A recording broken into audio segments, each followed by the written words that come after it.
Margaret, after 40 years of marriage, is shattered by her husband Thomas's cruel anniversary comment. She's let herself go. Feeling invisible, she flees to Boston, seeking space to rediscover herself. With her friend Lillian's encouragement, Margaret transforms her appearance and rekindles old passions, from art history to photography. As she asserts her independence, tensions rise with Thomas, who struggles to understand her need for change. A pivotal therapy session reveals their marriage's deep imbalances, leaving Margaret at a crossroads. Can they forge a new, equitable partnership? Or will her newfound autonomy lead her elsewhere? The answer remains tantalizingly uncertain. If Margaret's journey of rediscovery resonates with you, join our community. Subscribe to our channel for more compelling stories that explore transformation and resilience. Your support means the world. Hit that subscribe button and stay tuned for tomorrow's special story that'll keep you hooked. Share your thoughts below. The words hit me like a physical blow, sharp, and unexpected, slicing through the quiet of our kitchen where the pale morning light filtered through the curtains. You know, Margaret, you've really let yourself go. Thomas's voice, so casual, so careless, hung in the air, heavy as the dust motes suspended in that soft glow. After 40 years of marriage, 40 years of shared laughter, tears, countless meals prepared with love, endless loads of laundry folded with care, and a lifetime of memories woven into the fabric of our life together, this was what he chose to say on our anniversary. I stood frozen by the sink, my hands still damp from scrubbing the breakfast dishes, the sponge lying abandoned in the water. My reflection flickered in the window pane, fractured and faint, showing a woman with gray hair pulled into the same practical bun I'd worn for decades, reading glasses perched on my nose, clad in the familiar floral dress that had become my uniform of comfort. The weight of his words pressed against my chest, stealing my breath, pinning me in place as my mind reeled from the cruelty of it all. I couldn't move, couldn't think beyond the sting of his remark. My heart pounded, a dull ache spreading through me as I tried to process the dismissal in his tone. I mean, look at Carol, he went on, oblivious to the wound he'd inflicted, his voice carrying that infuriatingly matter-of-fact cadence. She's our age, but she still makes an effort. Still looks good for Richard. Carol, our neighbor, the wife of his golf buddy, the woman whose lingering glances at Thomas during our community potlucks and barbecues I'd pretended not to notice. Her name landed like another jab, each syllable twisting the knife deeper. That's why he still takes her places, still shows her off. The words crystallized into something sharp and jagged in my chest, a painful knot of betrayal and inadequacy. I turned to face him, really looking at him for the first time in years. His sagging jowls, the waistline that had expanded over the decades, the thinning hair he refused to acknowledge in the mirror. When had I become invisible to this man? When had the woman he once cherished faded into the background of his life? I'm heading out to golf with Richard, he announced, already turning away, his dismissal as effortless as tossing aside yesterday's newspaper. Don't wait up for dinner. We might grab something at the club. The front door clicked shut behind him, and the sound echoed through the house. Our house, now so achingly empty.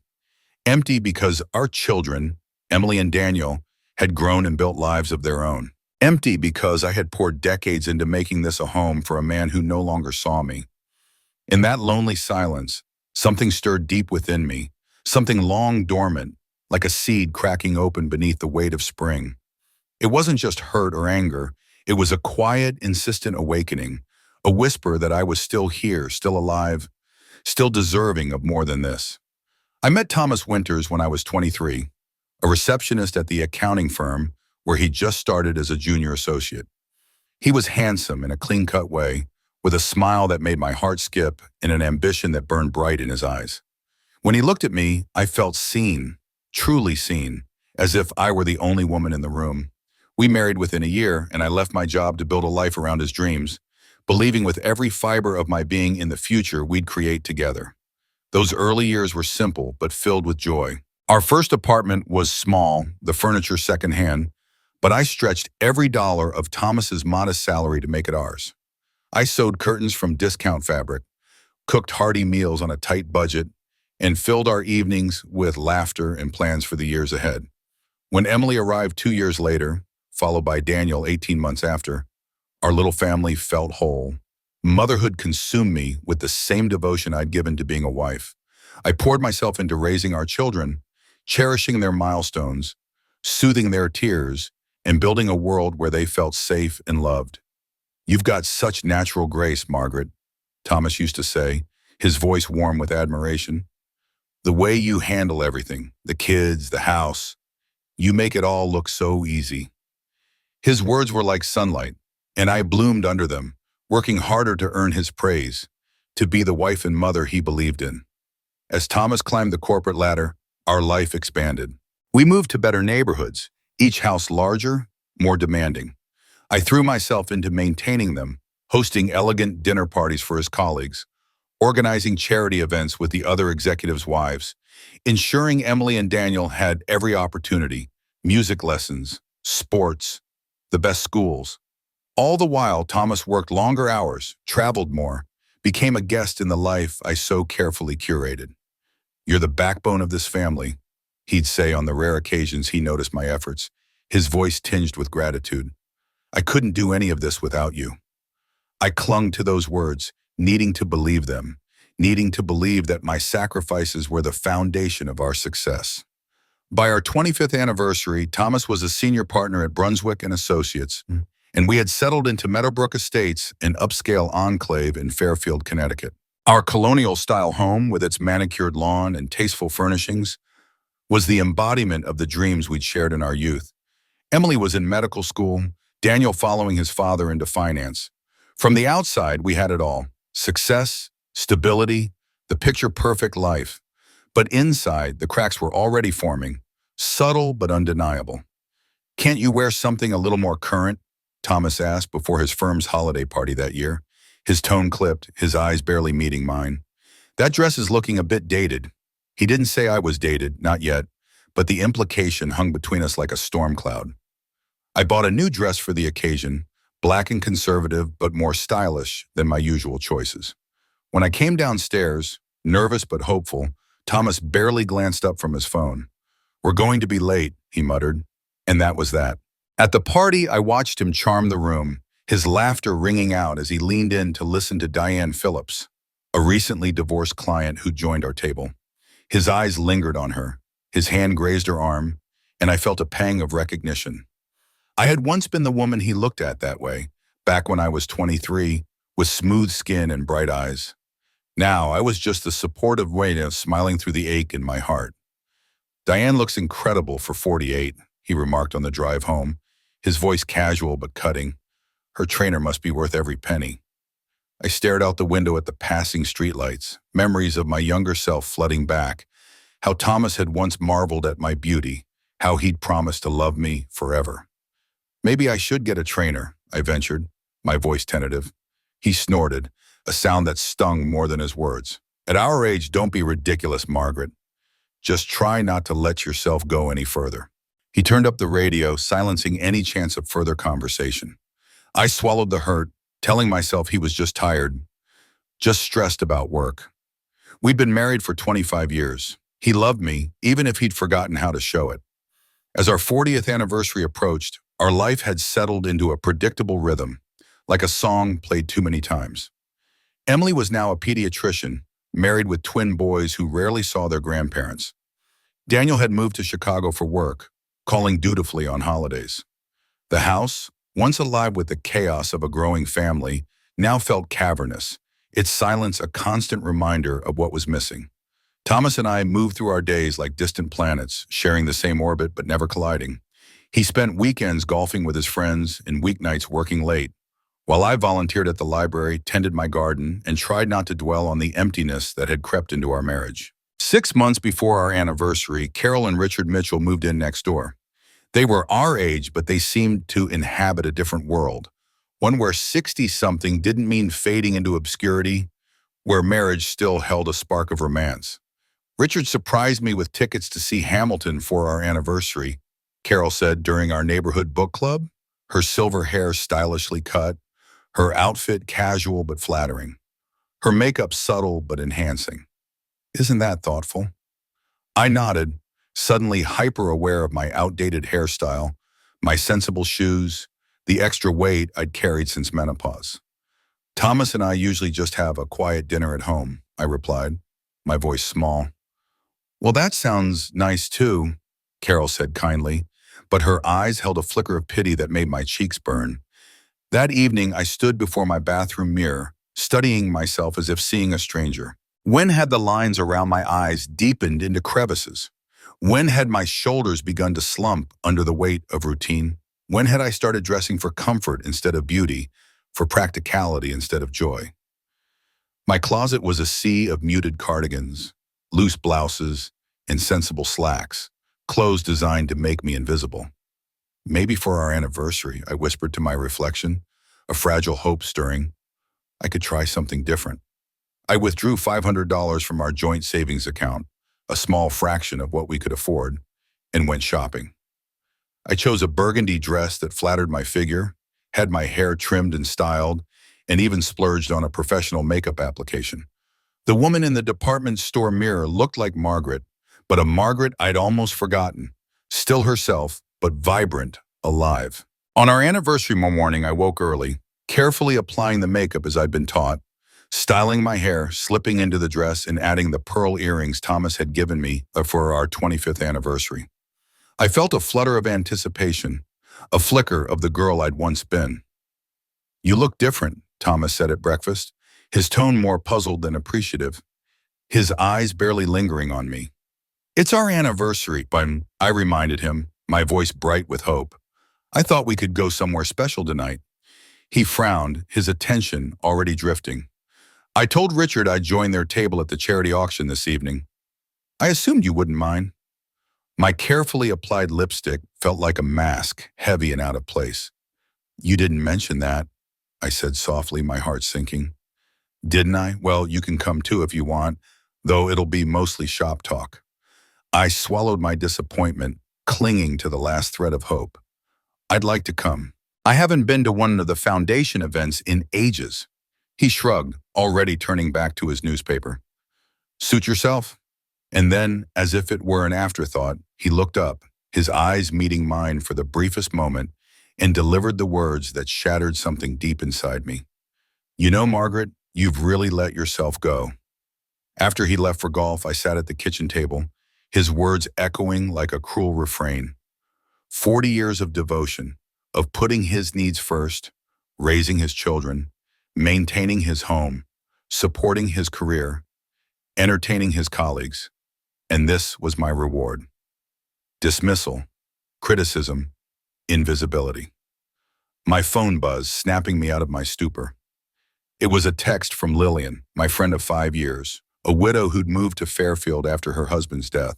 Her vibrant independence had always been a stark contrast to my fading existence. Her colorful tunics and silver jewelry, a rebellion against the muted tones of my life. How's the anniversary so far? Her message read. Did he like your new look? My vision blurred with unshed tears as I stared at the screen. What would happen if I told the truth? Just once. If I admitted that the perfect life I'd presented to the world was a facade built on compromises that had eroded my sense of self? My fingers trembled as I typed. He said I've let myself go, then left to play golf with Richard. Lillian's response was immediate. I'm coming over. Don't move. 20 minutes later, Lillian burst through my front door without knocking, a whirlwind of energy and purpose. At 65, she radiated a confidence I'd never possessed, her salt and pepper hair cut in a stylish bob, her eyes alight with determination. Let me see you, she demanded, spinning me around in the kitchen. Margaret, you look lovely. That color is perfect with your complexion. Her kindness broke something open in me, and tears welled up again. Thomas didn't think so, I whispered, my voice cracking. Lillian made a dismissive sound, her hands on her hips. Thomas wouldn't recognize beauty if it smacked him in his entitled face. She took my hands, her grip firm and grounding. Listen to me. When Aaron died, I thought my life was over. 37 years together, and suddenly I was alone. But you know what I found? I was still here, still breathing, still capable of living a life that was mine. You're still here too, Margaret, and you're worth so much more than this. Her words stirred that dormant spark inside me, fanning it into something brighter, something alive. "What are you going to do about it?" she asked, her voice steady but challenging. "Do," I echoed, the word foreign, heavy with possibility. "What can I do? Leave him? Start over at 63? Lillian's expression softened, but her resolve didn't waver.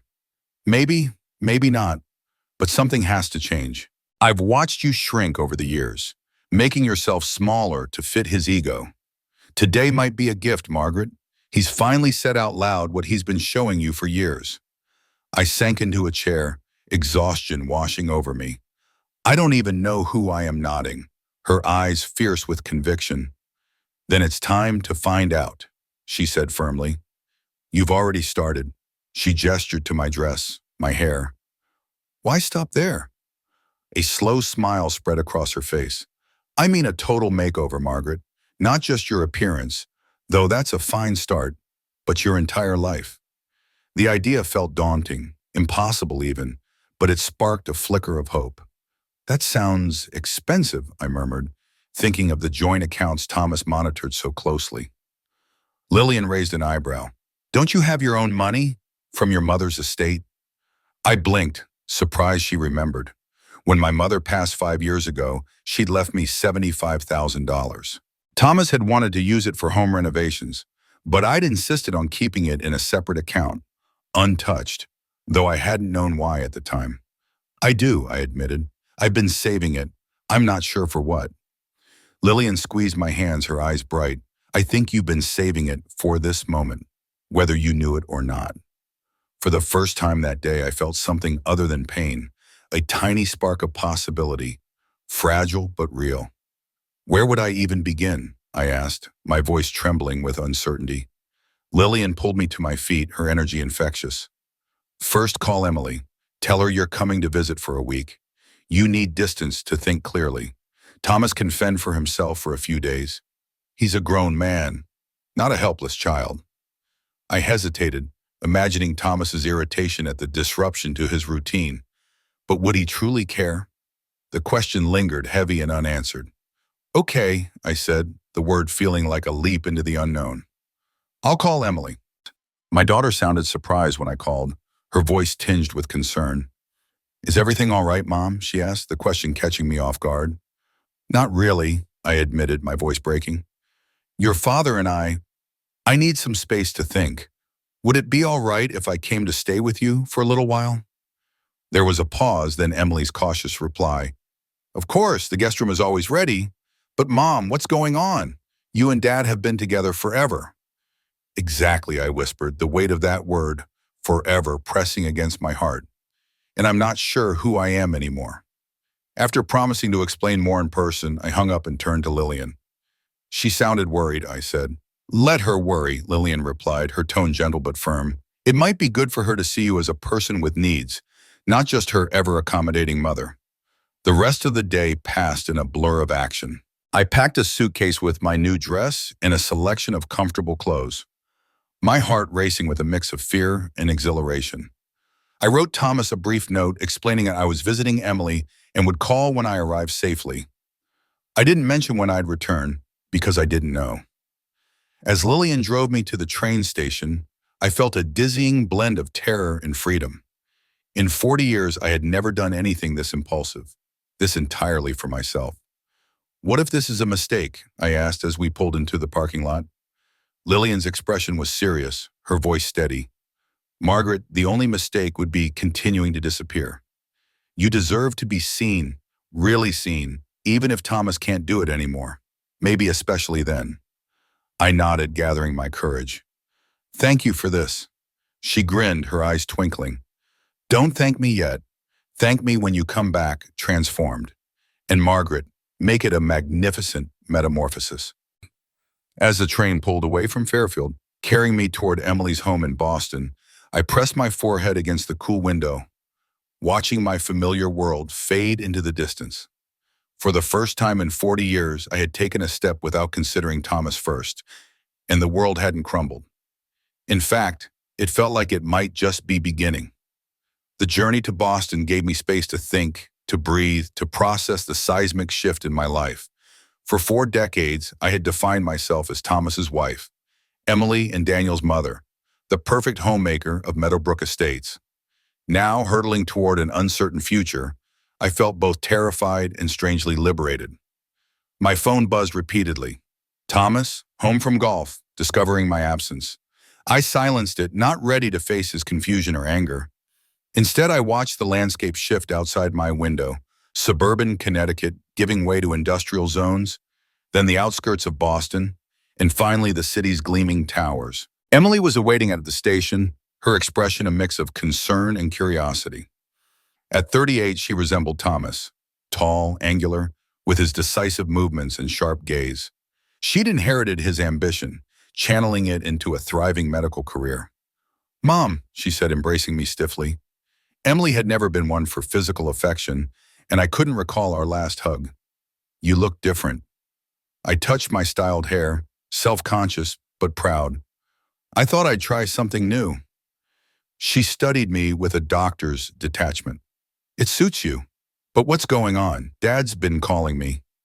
Her words hung between us, a reminder of the life I'd left behind, if only for a moment.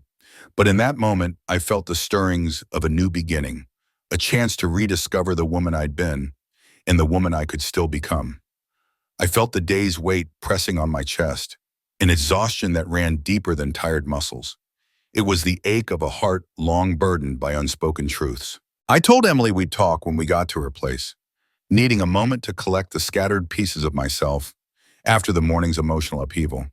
Her Back Bay apartment was a vision of modern elegance, clean lines, sleek furniture, a space that mirrored her disciplined life as a surgeon. Greg, her husband, was in Chicago for a medical conference, a small mercy that spared me from explaining myself to another soul. "The twins are at a sleepover," Emily said, guiding me to the guest room with a warmth that softened her efficiency. "It's just us tonight."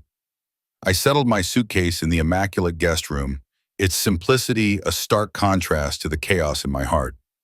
In her minimalist living room, the Boston skyline glittered through floor-to-ceiling windows, a dazzling reminder of a world that felt both foreign and beckoning. Emily poured us white wine, the glasses catching the light, and I realized with a jolt that I couldn't recall the last time my daughter and I had shared a drink, just us, free from the weight of family roles. She sat across from me, her surgeon's eyes sharp yet tender, studying me not as a patient but as a mother she thought she knew completely. "So," she said, her voice measured, "what's going on with you and Dad?" I sipped my wine, its crispness grounding me as I sifted through my tangled thoughts. "I'm not sure," I confessed, my voice softer than I meant. "This morning your father said I've let myself go, and it was like a curtain parted. I saw our marriage clearly, what it's become." The words felt like exposing a wound, raw and real, one I'd only just begun to acknowledge. Emily frowned, caught between concern and a daughter's instinct to defend. "Dad can be tactless, Mom, you know that." Her tone held a plea for peace, but I shook my head, the weight of years pressing down. "It's not one comment, Emily. It's 40 years of fading into the shadows, becoming invisible. 40 years of putting his needs above mine until mine disappeared. 40 years of trying to be perfect for a man who stopped seeing me." My voice wavered, not with anger, but with the grief of clarity, the pain of recognizing my own erasure. Emily shifted, her brilliance in medicine faltering against this emotional terrain. She opened her mouth and closed it, her silence heavy with unspoken thoughts.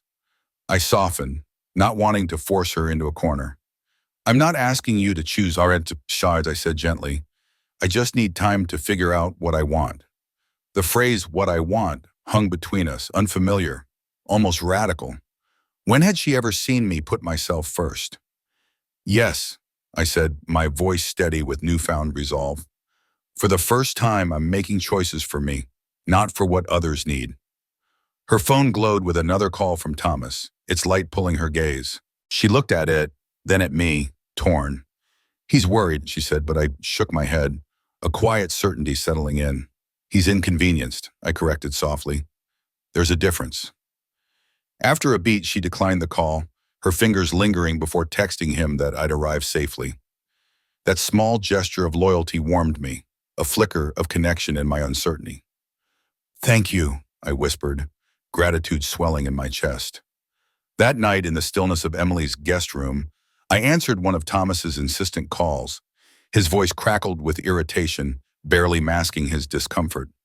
Margaret, what the hell is going on? You can't just disappear. I had to make my own dinner.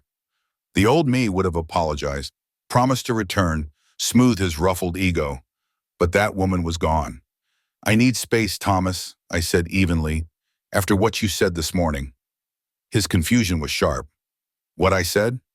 You told me I've let myself go, I replied, the memory stinging, on our anniversary. A pause, then dismissive huff. That's what this is about? A midlife crisis over one comment? I'm 63, Thomas, I said, a wry smile in my voice. Too late for a midlife crisis. And it's not one comment, it's years of feeling unseen, like I'm just a fixture in your life. He sighed, exasperated, as if I were being irrational. If I hurt your feelings, I'm sorry, but this is an overreaction. When are you coming home? I don't know, I said honestly. I need time to decide if I want to stay with someone who can't see my worth. His tone hardened. Is this Lillian's influence? Her feminist nonsense since Aaron died? I nearly laughed, the accusation absurd. No, Thomas, this is me, thinking for myself. And that scares you, doesn't it? His voice turned cold. This is ridiculous. Call me when you have come to your senses. The line went dead, and in the dark, I felt a strange peace. I'd spoken my truth without softening it, and it was both terrifying and exhilarating. The next morning, I woke to Emily's efficient preparations for work, her movements precise. She was surprised to see me dressed, sipping coffee at her kitchen island. I thought you'd sleep in, she said, filling a travel mug. You seemed exhausted. I have plans, I said, the words carrying purpose, though I had no set agenda. I decided each day here would be intentional, not spent hiding. What plans? She asked, glancing at her watch. Exploring Boston, maybe shopping, I replied. Her shoulders eased. Treat yourself. She reached for her purse, then paused. Mom, about last night. I've been thinking about you saying Dad doesn't see you. I think I've done the same, taking you for granted. I'm sorry. Tears pricked my eyes. Thank you, I whispered. She nodded, slipping back into her professional mask. I've got a full clinic, but dinner tonight, just us? I'd like that, I said, my heart lifting. After she left, I took the subway to Newbury Street, my inheritance and resolve fueling me. I entered boutiques I'd always avoided, believing they weren't for women like me. A sales associate, Zoe, approached, her smile warm. Can I help you? In the past, I'd have retreated. Today, I stood taller. Yes, I need a wardrobe refresh. I'm starting over. Her eyes sparkled. A transformation, my favorite. I'm Zoe. Margaret, he said, shaking her hand. I've been dressing practically for 40 years. Then we have catching up to do, she said warmly. Zoe didn't dress me like a 20-year-old or push shapeless clothes. She brought tailored trousers, soft tops, a leather jacket, and dresses that celebrated my curves. You have a wonderful figure, she said, adjusting a wrap dress. And your silver highlights, stunning. I stared at my vibrant reflection, unrecognizable yet familiar. I'll take it all, I said, silencing my practical inner voice. Shall I deliver? Zoe asked him. No, I said, deciding. I'll take the dress and one outfit now. The rest can wait until I have a permanent address. The words crystallized a truth. I might not return to Meadowbrook Estates. At a salon across the street, I walked in without an appointment. Another bold move. The receptionist found a slot with Paolo, a silver-haired Italian with an artist's touch. You have good bone structure, Woody said. We can do better. 2 hours later, I had a sleek bob with subtle highlights that embraced my silver. This style is easy, not perfect, Paolo said. Movement is life. My hair felt light, a metaphor for my soul. At a makeup boutique, Miguel taught me to enhance my features with confidence, not concealment. You should look like yourself, just happy, he said, applying foundation that brightened without masking. By afternoon, laden with bags and a new energy, I sat at a cafe, sipping artisanal coffee. My reflection in the window showed a woman with style, presence, confidence. A woman I was rediscovering. Emily texted, meeting ran long, home by 7, still on for dinner. I confirmed, noting Thomas's missed calls, his voicemails shifting to concern. His last one surprised me. I miss you. The house feels empty. Once that would have melted me. Now I saw his pattern, pulling me back when he needed me. I didn't call back, choosing myself. That evening, Emily gasped at my transformation. Mom, you look incredible. I smoothed my dress. Too much? Not at all, she said. You look present. That's how it feels, I admitted, like I've stepped back into myself. Her eyes softened. I didn't see how much you'd faded until now.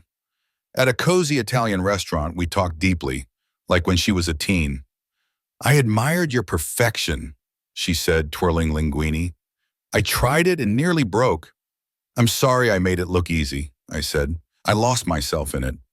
Is that why you left? She asked. Not just Dad's lack of appreciation, but because I realized I've erased myself, prioritizing everyone else. Now I'm finding Margaret. She nodded. That's healthy. She paused. Dad called today, worried, scared. He's never faced my absence, I said. I've been the constant. Will you go back? I don't know, I said. It depends on whether our marriage can hold who I'm becoming. Over days, my transformation deepened. I got burgundy nails, quality skincare, a designer handbag, sensual lingerie. Internally, I rekindled old passions. Art history in museums, poetry readings, Harvard lectures, Beacon Hill tours. At Emily's dinner party, I engaged as an equal, not a caretaker. Your mother's fascinating, a colleague said, surprising Emily. The twins, back from their grandparents, saw me anew. Grandma's cooler, Jason whispered, making me question how many relationships I'd limited by my narrow role. On day 6, Thomas called. Are you coming home? This has gone on long enough. No, I said, I need more time. You've made your point, he snapped. This isn't a point, I said. I'm reassessing our marriage. What's wrong with it, he demanded. We've built a life. What I want, I said, that's what I'm figuring out. He scoffed. What about my wants, our vows? It's not one comment, Thomas. It's decades of thoughtlessness, treating me like a function. That's not fair, he protested, but I heard his unease. For 40 years, I had been the cornerstone of our household, ensuring every detail of our life ran smoothly. I provided Thomas with a beautiful home, a sense of security, and a status that he wore like a badge of honor. I orchestrated the rhythm of our days, making sure his needs were met, his world comfortable. But as I stood in the quiet of Emily's guest room in Boston, my heart pounding with a mixture of defiance and dread, I finally voiced the truth that had been simmering inside me for years. You've given me things, Thomas, I said, my voice steady despite the tremor in my chest. But when was the last time you asked about my dreams? My thoughts, my desires? When was the last time you truly looked at me, not as your wife, not as the mother of your children, but as a woman with a soul of her own? The silence that followed was heavy, almost tangible, stretching across the phone line like a chasm neither of us could cross. I could picture him in our pristine kitchen in Connecticut, pacing the hardwood floor, his brow furrowed as he scrambled for words that would pacify me without confronting the truth I'd laid bare. I love you, Margaret, he said at last, his voice softer, almost pleading. But the words, once a balm to my heart, now rang hollow like a bell struck off key. They echoed in the space between us, devoid of the weight they used to carry. Love, I thought, should feel like a partnership, a mutual dance of respect and understanding. What Thomas offered felt more like possession, a claim staked on the version of me he needed. Dutiful, accommodating, invisible. Love without respect isn't love, Thomas, I said, my voice firm, though my hands trembled. It's ownership. His sharp intake of breath told me I'd struck a nerve. So what now, he shot back, his tone laced with defensiveness. You've had your little rebellion, new clothes, a haircut. Are you really going to throw away 40 years of marriage? His words stung, not because they were cruel, but because they confirmed what I'd feared. Thomas didn't see me. He saw the role I played, the comfort I provided, the Margaret who had dimmed her own light to let his shine brighter. I was no longer that woman, and the realization both terrified and electrified me. I don't know what comes next, I admitted, my honesty raw and unfamiliar. But I know I won't go back to being invisible. Hanging up the phone, I sank onto the edge of Emily's guest bed, my heart racing with a cocktail of fear and exhilaration. Speaking my truth to Thomas, standing firm without softening my words to ease his discomfort, was uncharted territory. It was thrilling, like stepping onto a tightrope without a net, but also terrifying, as if the ground beneath me might crumble at any moment. My phone buzzed, pulling me from my thoughts. A text from my son, Daniel, lit up the screen. "Mom, what's going on? Dad says you're having some kind of breakdown." The words cut deeper than I expected, not because of their accusation, but because they revealed how little Daniel understood. Had I raised him to dismiss a woman's need for autonomy, just as his father had? The thought gnawed at me, a pang of guilt mingling with my resolve. Before I could respond, another message followed. "Are you okay? Do you need anything?" The small gesture of concern softened the ache in my chest. I typed back, my finger steady. "I'm fine, sweetheart. Not a breakdown, a breakthrough. I'll explain when I see you." His reply was quick. "I'm coming to Boston this weekend. Let's talk then." The prospect of seeing Daniel both warmed and unnerved me. At 36, he was so much like his father. Tall, broad-shouldered, with the same confident stance and analytical gaze. Would he see the changes in me, the woman emerging from the shadow of the wife and mother I'd been? Or would he, like Thomas, try to coax me back into the familiar role I'd played for so long? That evening, as I helped Emily prepare dinner for her twins, my daughter caught me off guard with an observation that pierced through my defenses. "You know, Mom," she said, measuring rice into a pot with her usual precision, "I think this is the longest we've ever talked about your needs, your feelings." I paused, the knife hovering over the vegetables I was chopping, her words sinking in. "What do you mean?" I asked, though a part of me already knew. Emily turned to face me, her eyes steady but kind. "Growing up, our conversations were always about Dad's work, my school, Daniel's sports. Your life seemed to exist only in relation to us. I don't think I ever asked what you wanted, and you never offered it."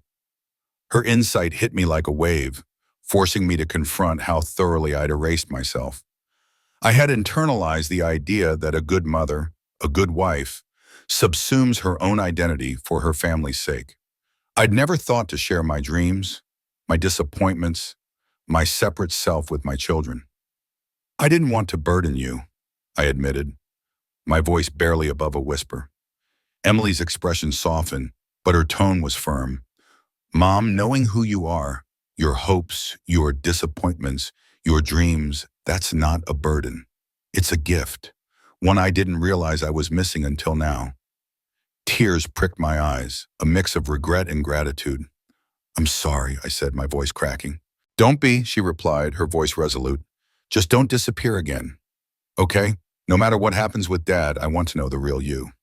That night, as I lay awake in the guest bed, Emily's words echoed alongside Thomas's dismissive assumptions.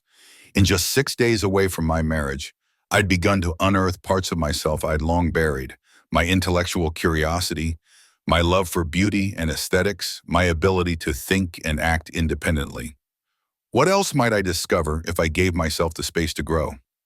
The question kept me awake, my mind buzzing with possibilities that felt both exhilarating and daunting. For 40 years, I had lived in a house built to Thomas's specifications, every choice shaped to fit his vision. Now, for the first time, I was imagining what it might mean to design my own life, to create a space where I could be fully, unapologetically Margaret. Daniel arrived in Boston on Saturday morning, earlier than I'd anticipated. When Emily opened her apartment door, he stood there, overnight bag in hand, his worried expression softening into surprise as he took me in. "Mom," he said, his eyes widening as he registered my new appearance. New clothes, a fresh haircut, a spark I hadn't shown in years. He stepped forward, his hug awkward but warm. "You look different." I smiled, feeling a flicker of pride. That was the idea. He glanced around as if searching for an explanation for this unfamiliar version of his mother. "Dad didn't mention—" He trailed off, clearly at a loss. Emily rolled her eyes, her voice dry. "Of course he didn't. The twins are at soccer. come in and stop hovering like a delivery guy. We settled into Emily's living room, the setting familiar from countless family gatherings. But the dynamic subtly shifted. For the first time, I wasn't bustling around, serving coffee or ensuring everyone's comfort before my own. Instead, Emily brought us each a mug, then sat beside me on the sofa, her presence a quiet show of support that Daniel noticed, his eyes flicking between us. "So," he began, setting down his cup. "What's going on? Dad says you walked out on him." His tone wasn't accusatory, but it carried a weight of confusion, as if he couldn't fathom why I'd disrupt the order of our family. "I needed time to think," I said calmly, meeting his gaze. "After 40 years, I think I'm entitled to that." He frowned, leaning forward. He said it started over some comment about your appearance. "Is that true?" I nodded, choosing my words carefully. "That was the spark, yes, but the fire's been smoldering for years, Daniel. It's not about one comment, it's about a lifetime of being unseen." His brow furrowed, his confusion deepening. "What do you mean? You and Dad always seemed fine." The words stung, not because they were untrue, but because I had worked so hard to make them true. I had smoothed over conflicts, swallowed my own disappointments, and maintained the illusion of harmony at all costs. "We seemed fine because I made sure of it," I said, my voice steady but laced with a quiet ache. "Isito. Your father has his interests, his friends, his pleasures, and I've spent decades facilitating his life, making it comfortable, convenient. But what about me, my needs, my desires? I've been living in his shadow, not as a partner, but as a prop." Daniel shifted uncomfortably, his hands clasped tightly. "That's how marriage works, isn't it? Compromise, different roles." His words echoed Thomas's worldview, and for a moment I saw the weight of that legacy in my son's eyes. "Compromise means both people adjust," I said gently, but firmly. "What I'm describing is one-sided.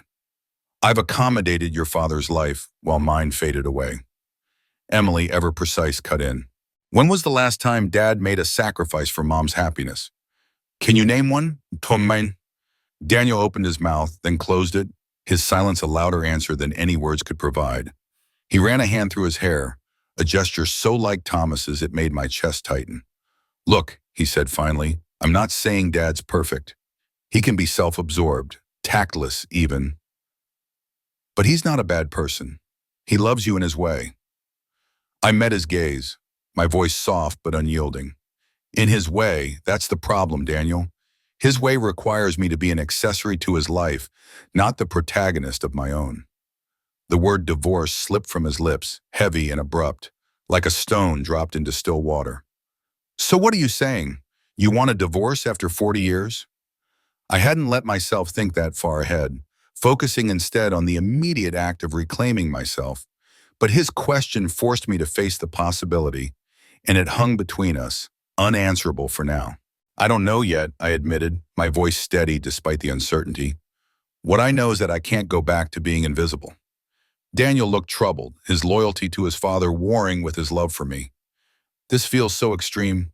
Couldn't you just talk to him? Tell him you're unhappy?" I sighed, the weight of years in my response. "I have, Daniel, many times over many years. He listens, promises change, but within days, everything reverts to how it was." Emily nodded, her voice sharp with clarity. "That tracks. Dad's never been big on introspection or real change." Daniel looked between us, bewildered. "So that's it? 40 years and you're just walking away?" I held his gaze, my voice calm but resolute. "I haven't decided anything permanently. I'm taking time to rediscover who I am outside of being a wife and mother." "Is that really so unreasonable?" His words came softer now, almost pleading. "You're not just a wife and mother, you're mom. That's who you are." And the statement hit me like a physical blow, not because it was cruel, but because it revealed how completely I had let myself be defined by my roles, even in my children's eyes. "I was Margaret Wheeler before I was anyone's wife or mother," I said quietly, my voice trembling with the weight of that truth. "I had dreams, ambitions, a self. Somewhere along the way, I lost touch with her. I need to find her again." Emily reached over, squeezing my hand, her support anchoring me. And we should support that, right, Daniel? She said, her tone a challenge. He looked torn, his jaw tight. I just don't want you to make a rash decision you'll regret. Family is important. I nodded, my heart aching but resolute. It is, which is why I hope you can try to understand, even if it doesn't make sense to you right now. After Daniel left to visit friends in the city, promising to return for dinner, Emily turned to me, her expression thoughtful. He'll come around, she said. Daniel's always been more traditional, more like Dad in his worldview. This challenges his assumptions. I nodded, grateful for her insight. I never wanted to come between you and your father or force you to take sides. She smiled, her eyes warm. We're adults, Mom. We can form our own opinions. Besides, as a doctor, I'm trained to look at evidence, and the evidence shows you've been fading away for years. This all puppy with some sinus as she gestured to my transformed appearance, is like watching a patient recover after a long illness. Her metaphor resonated deeply. Perhaps I had been ill, slowly wasting away from a lack of recognition, respect, and reciprocity. That evening, after a surprisingly pleasant dinner where we steered clear of my marriage, Daniel pulled me aside as he prepared to leave. I talked to Dad earlier, he admitted, his voice low. He's struggling, Mom. The house is a mess. He's eating takeout every night. He doesn't know what to do with himself. The familiar tug of responsibility pulled at me, the instinct to rush back, clean the house, cook a proper meal, and restore order to Thomas's world. But a newer, stronger voice rose within me, urging me to stand firm. He's a capable adult, I said, as much to myself as to Daniel. He can figure it out. Daniel's voice softened, appealing to my emotions. He misses you. He said the house doesn't feel like home without you. The words were meant to sway me, to awaken my nurturing instincts. Instead, they crystallized a truth I'd been grappling with since leaving. That's because I was the home, Daniel, I said, my voice steady. I created the warmth, the comfort, the sense of welcome. I did that for decades without reciprocation or recognition. It's not wrong for me to need something in return. He sighed, clearly torn. What can I tell him? I touched his arm gently. Tell him I'm safe, tell him I'm well, and tell him that when I'm ready, we'll talk about what happens next. After 9 days in Boston, I felt restless. Emily's apartment, while warm and welcoming, wasn't mine. I was still living in someone else's space, adjusting to someone else's rhythms. If I was serious about rediscovering myself, I needed a place where I could be fully autonomous. As if sensing my thoughts, my friend Lillian called, her voice bright and teasing. How's the metamorphosis coming along? I laughed, settling onto the balcony with my phone. Slowly but steadily, though I'm starting to feel like I'm imposing on Emily. Lillian didn't miss a beat. So come back, not to Thomas, obviously, but to Connecticut. I've got that guest cottage on my property, small, private, its own entrance. You could stay there while you figure out your next steps. The offer was tempting. Returning to Fairfield meant facing Thomas more directly, but it also meant staying close to familiar surroundings while maintaining my independence. What's the rent? I asked, practical even in my rebellion. Lillian scoffed. Consider it an investment in feminist liberation. Though if you insist on contributing, you can help with the garden redesign I've been planning. Your aesthetic sense is better than mine. After discussing it with Emily, who seemed relieved I had a plan beyond occupying her guest room indefinitely, I booked a train ticket back to Connecticut. The night before I left, Emily gave me a gift, a sleek new smartphone, to replace my outdated model. It has a better camera, she said, her eyes bright, so you can document your new adventures. I've set up all the apps you might need, banking, ride services, social media. Her thoughtfulness touched me deeply, a reminder that my journey was just beginning.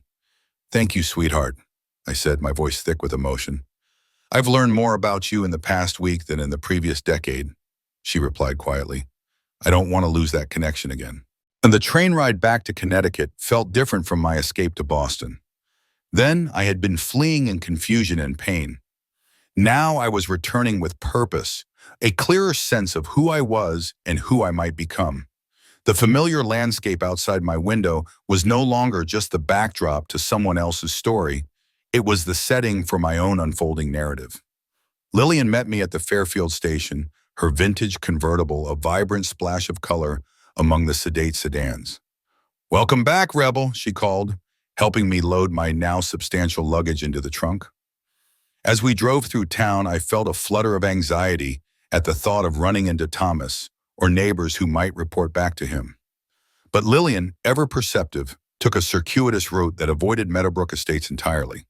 Her property, a rambling Victorian on 2 acres at the edge of town, was a reflection of her eclectic personality, surrounded by gardens that burst with color and life. Tucked behind the main house, partly hidden by mature maples, stood the guest cottage, a compact structure with a charming porch and a freshly painted blue door. "It's basic," Lillian warned as she unlocked it, "but the essentials work: heat, water, electricity, the bathroom's updated, and the Wi-Fi reaches from the main house." Inside, the cottage was simple but inviting. One large room serving as living space, dining area, and kitchenette, with a separate bedroom and bathroom. Large windows flooded the space with natural light, and a vase of fresh flowers, Lillian's touch, sat on the small dining table. "It's perfect," I said, already envisioning how I'd make it my own. "The fridge is stocked," Lillian added, "and there's a bottle of wine to celebrate your independence. Now get settled, rest, and tomorrow we'll plot the next steps in Operation Metamorphosis." Alone in the cottage that evening, doubt crept in, not about leaving Thomas, but about my ability to truly change. After decades of subordinating my identity, what if this transformation was only skin deep, limited to new clothes and a haircut? I pushed the thought aside, focusing instead on arranging my clothes in the modest closet, setting up my new phone, and turning the cottage into a space that reflected the emerging Margaret, not the fading Mrs. Winters. The next morning, I woke to sunlight streaming through unfamiliar windows and the soft sound of birdsong. For a moment, I reached for Thomas, then remembered where I was and why. Instead of the usual rush of morning obligations, preparing his breakfast, tidying the house, planning dinner, I felt a sense of open possibility. The day was mine to shape. I made coffee in the kitchenette and carried it to the porch, savoring the quiet pleasure of an unhurried morning. From this vantage point, I could see the rear of Lillian's house, but the cottage was shielded from the road by trees, offering the perfect balance of privacy and proximity. My phone buzzed with a text from Thomas. "Daniel says you're back in Connecticut. We need to talk." I stared at the message, my old instincts urging me to accommodate him immediately. But I took a deep breath and typed, "Yes, we do. I'll contact you when I'm ready." His reply was swift, predictably impatient. "This is ridiculous, Margaret." I set the phone down, my heart steady. For the first time, I was setting the terms, claiming the space to define my future. The cottage, with its simple charm and quiet solitude, felt like the first step toward building a life that was truly mine. The weight of Thomas's words lingered like a storm cloud over Margaret's heart, his voice still echoing in her mind. "This isn't a negotiation, Margaret. You're my wife. You can't just disappear and then reappear on your terms." His tone had carried that familiar edge of control, the kind that had once made her shrink, desperate to avoid disturbing the delicate balance of their home. For years, she had tiptoed around his expectations, her chest tightening with the fear of disappointing him, of fracturing the carefully constructed peace of their marriage. But now, beneath that old, gnawing anxiety, a new fire burned, righteous, unyielding anger. It surged through her, drowning out the doubts. "Actually, Thomas, I can and I am." Her fingers trembled as she typed the message, but she pressed send before hesitation could claw her back. The phone stayed silent afterward, a tense quiet that felt like the calm before a storm. She knew Thomas too well. He didn't take kindly to challenges, especially not from her. This wasn't the end of their conversation. It was merely the beginning of a battle she hadn't fully prepared for. The next morning, Lillian arrived at the cottage, her arms laden with pastries from a local bakery, her energy as bright and infectious as the sunlight streaming through the windows. She settled into one of the cottage's worn but cozy armchairs, her eyes sparkling with encouragement. "You've already transformed yourself on the outside," she said, gesturing to Margaret's stylish new haircut and casual yet elegant outfit. "Now it's time to work on the inside. What did you love before marriage and motherhood swallowed you whole?" The question caught Margaret off guard. stirring memories she hadn't revisited in decades. She leaned back, her mind drifting to her college days, when she was a young woman studying art history, her heart alight with dreams of working in a museum. She could still feel the thrill of standing before a painting, unraveling its story, imagining a life where she could share that passion with others. But then Thomas had entered her life, ambitious and driven, his career demanding stability and a steady income. Museum jobs, with their fierce competition and meager pay, had seemed like a childish fantasy. It felt impractical, she admitted to Lillian, her voice tinged with regret. Thomas needed me to support his path, and I let my dreams slip away. Lillian tilted her head, her expression gentle but probing. And now, is it still impractical? Margaret hesitated, the weight of her 63 years pressing against her. I'm too old to start over, she said softly. No one's going to hire me without experience or an advanced degree. Lillian's eyes narrowed, her skepticism cutting through Margaret's self-doubt like a knife. So get the experience. Volunteer at a museum. Take classes. You're not dead, Margaret, and you're not exactly scraping by, are you? She was right. Margaret had resources, her inheritance, the joint savings she shared with Thomas, which she had every legal right to access. For so long, she had viewed herself through the lens of sacrifice, her identity molded by practicality and duty. But those limitations were self-imposed, chains she had willingly worn. A spark of possibility flickered within her. The Fairfield Art Museum has a volunteer docent program, she said, her voice gaining strength as she recalled a flyer she had seen months ago but dismissed as irrelevant. And Westport Community College offers continuing education courses. Lillian's face lit up, her enthusiasm infectious. Now you're thinking. What else? What other passions have you buried? As they talked, Margaret felt layers of her past peeling away, revealing forgotten loves. She spoke of gardening, mowing, not the manicured suburban landscaping Thomas preferred, but wild, vibrant gardens that felt alive. She remembered her fascination with architectural photography, capturing the soul of a building in a single frame. And then there was community theater, where she'd once lost herself in the magic of performance, a joy Thomas had deemed frivolous. Each memory was a thread, pulling her back to a version of herself she'd long forgotten. You see, Lillian said, her voice triumphant, the real Margaret has been there all along, waiting for you to let her out. By the end of their conversation, Margaret had a plan, tentative but exhilarating. She would inquire about the docent program, enroll in an art history course for the fall, and explore photography classes at the local art center. These were small steps, but they were hers, a quiet rebellion against the decades she'd spent sidelining her own desires. That afternoon, Margaret drove Lillian's car to the Fairfield Art Museum, a charming institution housed in a converted historic mansion.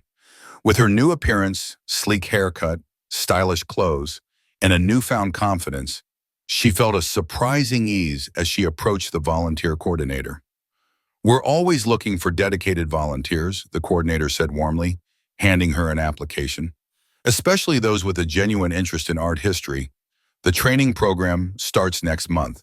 As Margaret left the museum, application clutched in her hand, a wave of excitement washed over her, a feeling she hadn't known in years. It was the thrill of new beginnings, of expanding her world rather than letting it shrink. On a whim, she stopped at a bookstore and bought several art history texts, their weight in her arms a tangible promise of growth. Back at the cottage, she transformed the small dining table into a study space, arranging her books and a notebook with the same care she'd once lavished on Thomas's home office. But this space was different. It was hers, a sanctuary for her mind, her passions, her future. She was so absorbed in her reading that she didn't hear the footsteps approaching until a sharp knock on the door jolted her from her focus. Her heart sank as she opened it to find Thomas standing there, his face a storm of anger and confusion. So, this is where you've been hiding, he said, trying to step inside. Instinctively, Margaret blocked his path, a fierce protectiveness rising within her for this fragile new space she was carving out. How did you find me, she asked, her voice steady despite the tremor in her chest. Fairfield's not that big, Margaret, he said, his tone clipped. Someone saw you at the museum, then driving Lillian's car. It wasn't hard to piece together. His eyes swept over her, taking in her new look, the tailored outfit, the sophisticated haircut. You look different. Yes, she said simply, meeting his gaze. I am different. Thomas shifted, clearly unsettled. Can I come in? This isn't a conversation for doorways. After a moment's hesitation, she stepped aside, letting him enter. He moved cautiously as if stepping into a foreign land, his eyes scanning the modest furnishings of the cottage. Nice place, he said, his tone dripping with insincerity. But don't you think this has gone on long enough? It's been almost 2 weeks. 2 weeks after 40 years, Margaret countered, her voice calm but firm. I'd say I'm entitled to a little more time. Thomas sighed, adopting the patronizing tone he used when he thought she was being unreasonable. Margaret, I know I hurt your feelings. If my comment about your appearance was insensitive, I apologize, but this overreaction, it's becoming embarrassing. People are talking. People are always talking, she replied, her composure unshaken. Why should that matter more than what I need? His patience frayed, his voice rising. Because we have a life together, a home, a position in the community, responsibilities. You can't just walk away because of one argument. It wasn't one argument, Thomas, she said, her words steady but heavy with years of unspoken truth. It was the final straw after decades of feeling invisible in my own marriage. He shook his head, dismissing her words as absurd. That's ridiculous. You've always been central to our family. As what? She pressed, her voice gaining strength. A housekeeper? A social secretary? Background support for your success. The words poured out, sharpened by days of reflection. When was the last time you asked about my dreams, my needs, my happiness? Thomas looked genuinely baffled, as if her question were in a language he couldn't comprehend. Your happiness? I thought you were happy. We have a beautiful home, financial security, successful children. What more could you want? His incomprehension cut deeper than any deliberate cruelty. After 40 years, he didn't see her as a person with her own desires, her own ambitions. I want to matter, she said quietly, her voice trembling with the weight of her truth. Not as an extension of you, but as myself. I want reciprocity, to be seen and cared for as much as I've cared for you. I see you, Margaret, he insisted, but his words felt hollow. I've always seen you. No, she corrected, her voice soft but resolute. You've seen what I do for you, not who I am. His expression hardened, his patience wearing thin. And who are you now, with your new to clothes and haircut? The Margaret I married understood commitment, responsibility. She didn't abandon her family over some midlife identity crisis. His dismissiveness confirmed what she'd begun to suspect. Thomas couldn't see her as anything but an accessory to his life. Her growth threatened him because it shifted the balance of their marriage, challenging his place at its center. I haven't abandoned anyone, she said firmly. I'm right here, trying to have an honest conversation about our marriage. You're the one who can't hear me. What do you want from me? He demanded, his voice sharp. To suddenly become some sensitive, new-age husband from your romance novels? Sadness washed over her, heavy and aching. I want you to care enough to try, to recognize that our marriage has been unbalanced for decades and to work towards something fairer. His jaw tightened, his eyes narrowing. So this is an ultimatum? Change or else? It's an invitation, she corrected, her voice steady despite the pain. To grow together. But yes, it's conditional. I won't go back to being invisible, Thomas. Not for you, not for anyone. They stood in silence, the small room amplifying the vast distance between them. 40 years of shared history, children raised, holidays celebrated, a life built together, and yet they were strangers in this moment. Think carefully about what you're risking, Thomas said, his tone low and ominous. If you keep pushing this, you might not like where it leads. Is that a threat? She asked, her voice calm but piercing. It's a reality check, when he shot back. You've built your life around our marriage. Are you really prepared to walk away from everything we've created? The question hung heavy in the air, a challenge to her resolve. 2 weeks ago, she might have crumbled, retreating to the safety of familiarity. But the woman standing in Lillian's cottage, surrounded by books and dreams, was different. I don't know, she admitted, her honesty raw. But I know I can't go back to how things were. Thomas's expression darkened. You'll regret this, Margaret. When the novelty wears off and you realize what you've thrown away, you'll regret it. He turned to leave, pausing at the door. I've been patient, assuming this was temporary, a reaction to my thoughtless comment. But if you're serious about living separately, about changing our marriage, we need to discuss practical matters. Finances, the house, legal considerations. The shift to practicalities caught her off guard. Are you talking about divorce? I'm talking about consequences, he said coldly. You want independence? Fine, but it works both ways. I won't keep funding this little adventure of yours indefinitely. With that, he left, the door closing with a finality that echoed in her chest. Margaret sank into a chair, her legs unsteady. Thomas's visit had shaken her, not because his arguments held weight. They were the predictable reactions of a man unaccustomed to being challenged, but because they forced her to face the cost of her transformation. If he followed through on his threats, cutting her off financially, how would she support herself? If he pushed for divorce, could she endure the legal battles, the potential isolation from friends who might side with him? For a fleeting moment, she considered returning to Meadowbrook Estates, slipping back into the role of Mrs. Thomas Winters, trading her emerging self for security. But then her eyes fell on the art history books spread across the table, the docent application, the community college catalog. These were her seeds of possibility, small but hers. The door opened again, and Lillian peeked in, her expression cautious. I saw Thomas storming off. Are you okay? Margaret managed a weak smile. Broadly speaking, yes. Lillian stepped inside, her sharp eyes assessing. He tried to scare you into coming home, didn't he? With hints about financial consequences? More or less, Margaret confirmed. Lillian snorted. Classic power play. When persuasion fails, he resorts to threats. She sat across from Margaret, her gaze steady. So what's your plan? I don't know, Margaret admitted, her voice small. I'm not sure I'm ready for the fight he might bring. Nonsense, Lillian said firmly. You've survived 40 years with that man. You're stronger than you think. And you're not alone. You have me, Emily, even Daniel once he comes around. Any decent lawyer will ensure you get your fair share after a marriage like yours. Her words bolstered Margaret's resolve. You're right. I've avoided conflict with Thomas for too long. But this matters enough to fight for. That's the spirit, Lillian said, grinning. Let's talk strategy. Thomas thinks he can intimidate you with vague threats about money. We need to show him you're not as vulnerable as he thinks. By evening, they had a plan. Open a separate bank account for Margaret's inheritance, consult a lawyer about her rights to marital assets, and explore part-time work to supplement her income if needed. Alone again, Margaret returned to her books, but her focus wavered, the day's confrontation replaying in her mind. Thomas's visit had clarified something profound.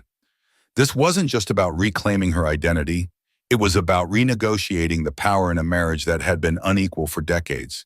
Could Thomas adapt to a more balanced dynamic, or was their marriage built on a foundation too rigid to change? Only time would tell, but for the first time in 40 years, Margaret was willing to wait for an answer that honored her own needs. In the days that followed, a new rhythm emerged. Each morning, Margaret woke in the cottage with a sense of possibility she hadn't felt in decades. She spent her mornings studying art history, rediscovering the joy of diving into the stories behind paintings and sculptures. Afternoons were for practical steps, opening her own bank account, transferring her inheritance, meeting with Miranda Chen, a divorce attorney Lillian recommended. Connecticut is an equitable distribution state, Miranda explained, her tone professional but empathetic. After 40 years, you're entitled to a significant portion of the marital assets, regardless of who earned the income. Margaret flinched at the word divorce, still uneasy with its finality. I haven't decided to end my marriage, she clarified. I just want to understand my options. Miranda nodded. That's wise, especially if your husband is making financial threats. Many women in your position start this way. She outlined the potential process, property division, alimony, retirement accounts, information that was both empowering and overwhelming. After years of financial dependence, the idea of managing her own affairs felt daunting. What about the house? Margaret asked, thinking of the colonial in Meadowbrook Estates, her pride for 20 years. It depends, Miranda said. Do you want to keep it?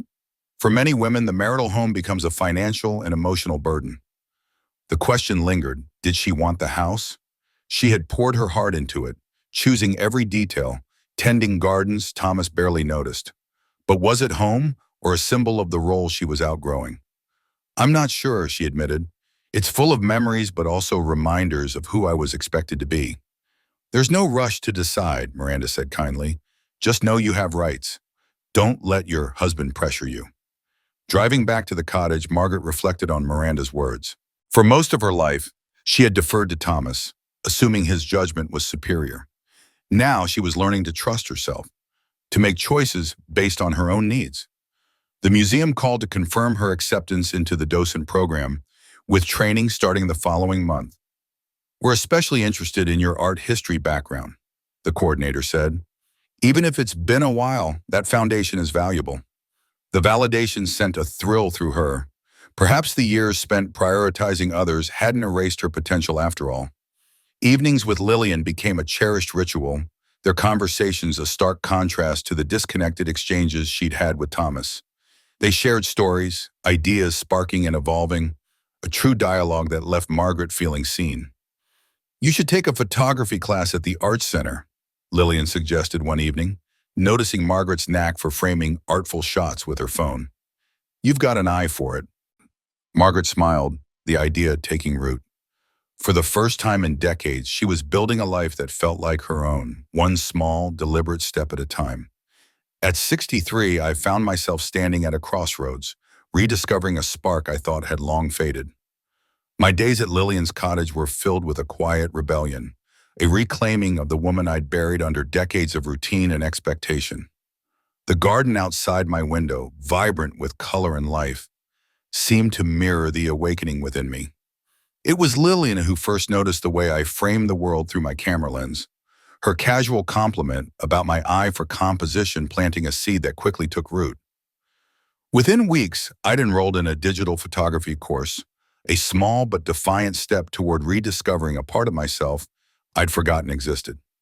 The classroom buzzed with the energy of Jacob, our instructor, a man in his 30s whose passion for photography was as infectious as it was inspiring. His curly hair bounced as he gestured animatedly, his voice carrying a conviction that felt like a lifeline. Photography isn't about the gear, he told us, his eyes sweeping over the room of mostly retirees, their faces a mix of curiosity and skepticism. It's about truly seeing the world around you. It's about finding beauty in the mundane, meaning in the fleeting. His words hit me like a revelation, echoing beyond the camera and into the core of my existence. Wasn't that what I was doing now?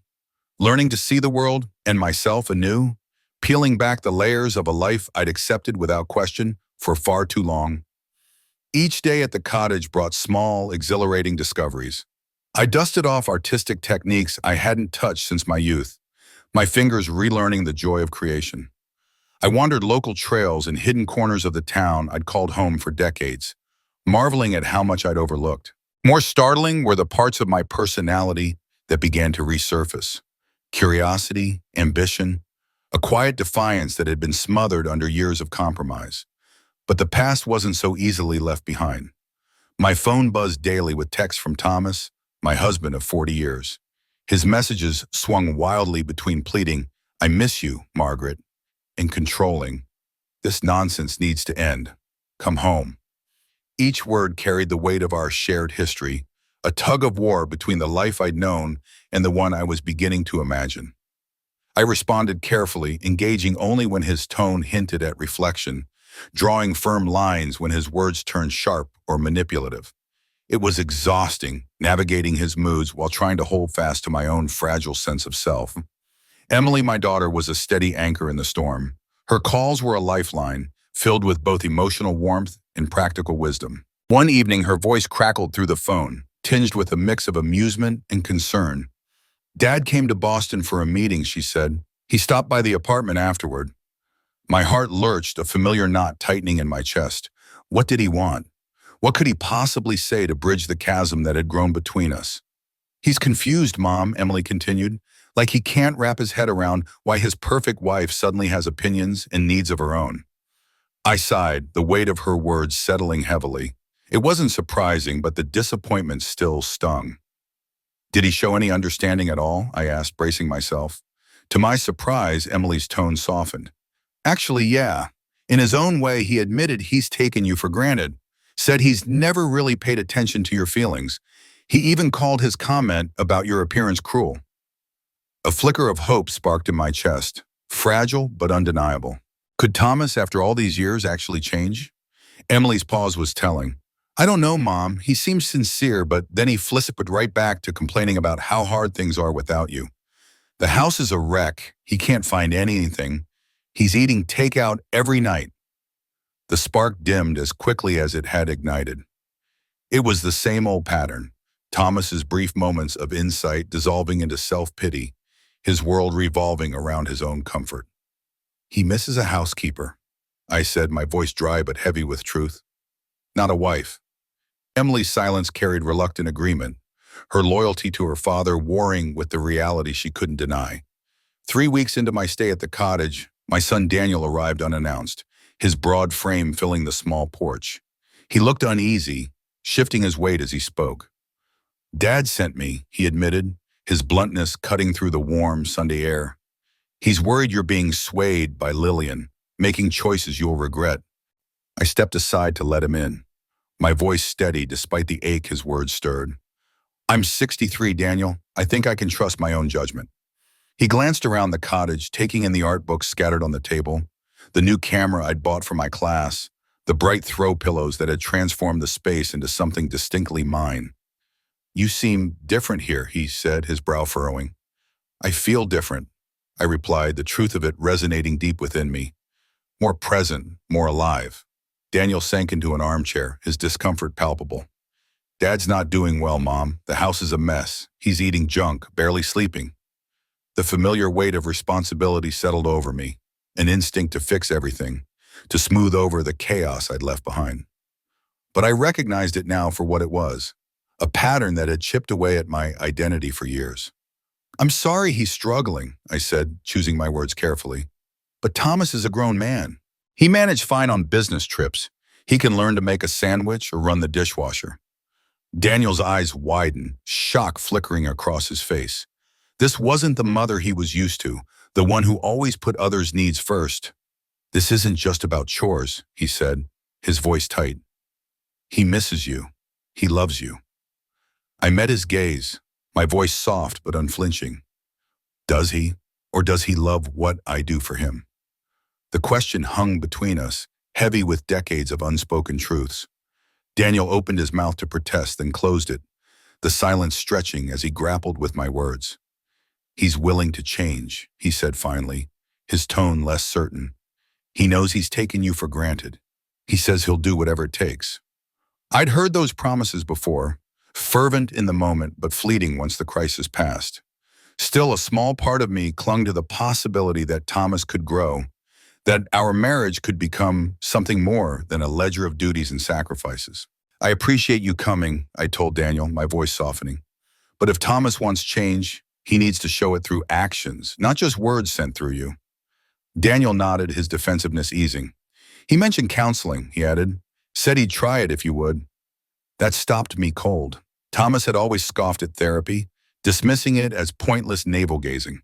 His willingness now felt like a crack in the armor of his stubbornness.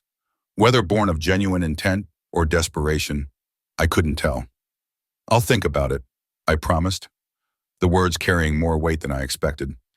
After Daniel left, I sat on the porch, watching the twilight settle over Lillian's garden. The possibility of counseling stirred a storm of emotions. Hope that we might rebuild something real. Fear that I'd slip back into old patterns. Uncertainty about whether a marriage so deeply rooted in habit could truly evolve. That evening, I texted Thomas directly, my fingers trembling as I typed. Daniel said you're open to counseling. Is that true? His reply came swiftly. Yes, whatever it takes to fix this. I stared at his words, my heart a tangle of skepticism and longing. Not fix this like it's broken, I wrote back. transform it into something healthier for both of us. His response took longer, each passing second stretching my nerves. I don't know what that means exactly, he admitted, but I'm willing to try. It wasn't a grand epiphany, but for Thomas it was a step into uncharted territory, and that alone kindled a cautious hope. The next morning I called Dr. Eliza Warren, a therapist Lillian had recommended, who specialized in guiding couples through major life transitions. The receptionist's voice was warm and efficient. Dr. Warren can see you and your husband this Thursday at 4. 3 days. The immediacy of it made my heart race. The abstract idea of therapy suddenly concrete. That's fine, I said, my voice steadier than I felt. I texted Thomas the details, half expecting him to back out. Instead, he replied instantly, I'll be there. The days leading up to the appointment were a blur of hope and dread. In my photography class, I struggled to focus, my mind rehearsing what I'd say, how I'd voice my needs without slipping into blame or bitterness. Jacob noticed my distraction, his keen eyes catching the shift in my work. Your shots are technically solid, he said, but they're missing the heart you usually bring. I confessed I was preoccupied, a difficult conversation looming. He nodded thoughtfully. Photography can help with that. The lens gives you distance, lets you frame your experiences clearly. His words lingered, a reminder to approach my marriage with both clarity and compassion. Thursday arrived too quickly. I dressed in a navy dress I'd bought recently, its tailored lines a quiet declaration of the confidence I was still learning to claim. I drove alone in Lillian's convertible, needing the solitude to steady myself. Dr. Warren's office was in a charming Victorian house, its warmth a stark contrast to the storm inside me. Thomas's silver Lexus was already in the lot, his unusual punctuality a sign of either eagerness or nerves. The waiting room was empty, and the receptionist, a young man with kind eyes, ushered me toward the therapy room. Dr. Warren is ready for you, Mrs. Winters. The title felt like an ill-fitting garment, one I'd worn for decades but no longer recognized as mine. Thomas stood as I entered, his face a mask of uncertainty.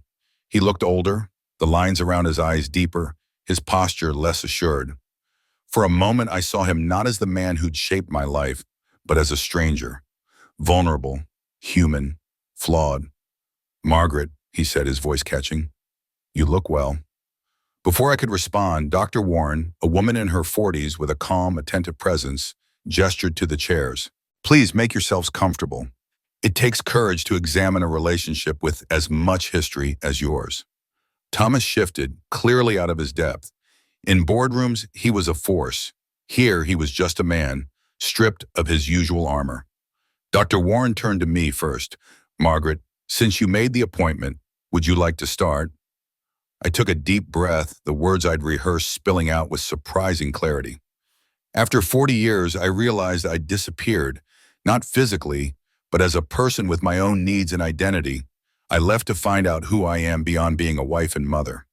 Dr. Warren nodded, her gaze encouraging. What sparked this realization? Thomas interjected before I could answer, his voice edged with defensiveness. It was one stupid comment about her appearance. I've apologized. I don't get why that justifies abandoning our marriage. Dr. Warren's tone was gentle but firm.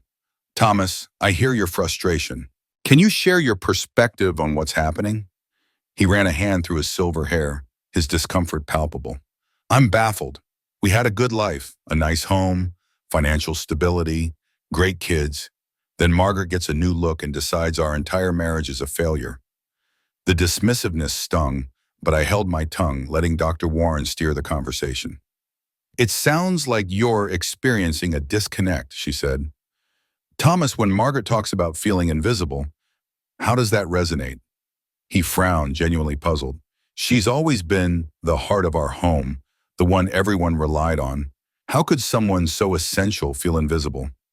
His words captured the paradox I'd lived with for years, central to the family, yet unseen as a person. Being needed isn't the same as being seen, Dr. Warren observed. Margaret, does that align with your experience? I nodded, gratitude welling up. Exactly. I've been indispensable as a wife and mother, but rarely acknowledged as Margaret, a woman with dreams and needs of her own. Thomas looked lost, his worldview unraveling. Those roles defined us, he said. I was the provider, You were the home. It worked for decades. It worked for you, I corrected softly. I was disappearing. Dr. Warren shifted the focus. Margaret, what would a fulfilling relationship look like now? I paused, the weight of the question settling over me. I need reciprocity, I said. Equal consideration of my needs, recognition of who I am beyond my roles, and space to grow independently. Thomas's face tightened. That's a completely different marriage. Yes, I said simply. It is. Our Warren turned to him. Thomas, what scares you most about these changes? He was quiet for a long moment, his hands clasped tightly. I don't know how to be the husband she wants, he admitted, his voice low. This new Margaret wants a different life. Where'll I fit? His vulnerability caught me off guard, revealing a fear deeper than I'd expected. Not just of losing my role in his life, but of losing me. That's a powerful question, Dr. Warren said. Margaret, how do you see Thomas fitting into your evolving identity? I faltered, unprepared. I don't know, I admitted. I can't go back to who I was, but 40 years creates a bond I don't want to break. I hope we can grow together, find a new way to be partners. Thomas met my eyes, his voice raw. Do you still love me? The question pierced me, demanding an answer I wasn't sure I had. I love our history, I said carefully. Our family, parts of you, your drive, your intelligence, your rare moments of kindness. But I've been hurt too, feeling unseen for so long. He nodded, absorbing my words. I never meant to make you feel that way. I know, I said. That's the problem. You didn't see it because you didn't have to. Dr. Warren stepped in. This kind of insight can spark defensiveness, Thomas. How are you feeling? He hesitated, his instinct to argue warring with something softer. I want to say she's exaggerating, that I'm not some tyrant, but I guess I did assume her job was to make my life easier, that her needs came second. The admission hung between us, a fragile bridge over years of silence. The therapy session with Dr. Warren had left an indelible mark on both Margaret and Thomas, stirring emotions that had long been buried beneath the weight of routine and familiarity. As they sat in Dr. Warren's office, the air thick with unspoken truths, Margaret felt a flicker of hope mixed with trepidation. For the first time in decades, Thomas had acknowledged, albeit hesitantly, that he might have contributed to the erosion of her sense of self. It wasn't an apology, not yet, but it was a crack in the impenetrable wall of entitlement that had defined their marriage for so long.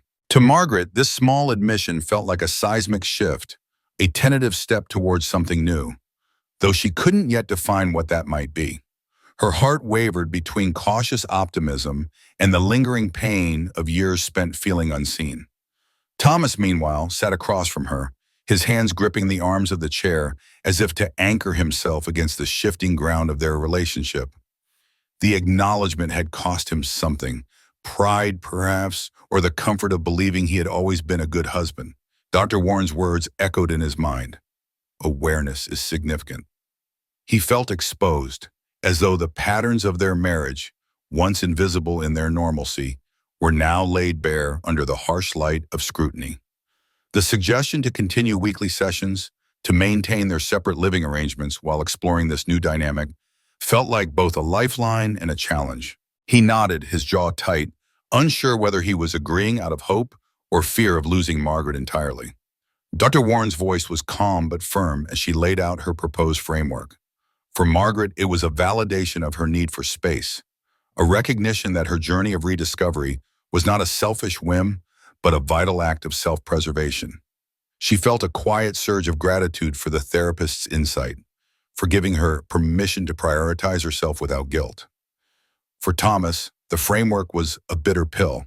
He was being asked to dismantle assumptions that had underpinned his life for 40 years. The idea of seeing Margaret not as his wife, his partner in the daily mechanics of life, but as a person with her own desires and dreams was daunting. Yet, as he glanced at Margaret, her face softened by a newfound resolve, he sensed that this was a moment he couldn't afford to dismiss. Dr. Warren concluded this session. She offered one final piece of guidance, to reflect on what they valued most about each other, not as roles within their marriage, but as individuals. Margaret felt a pang of sadness at the thought.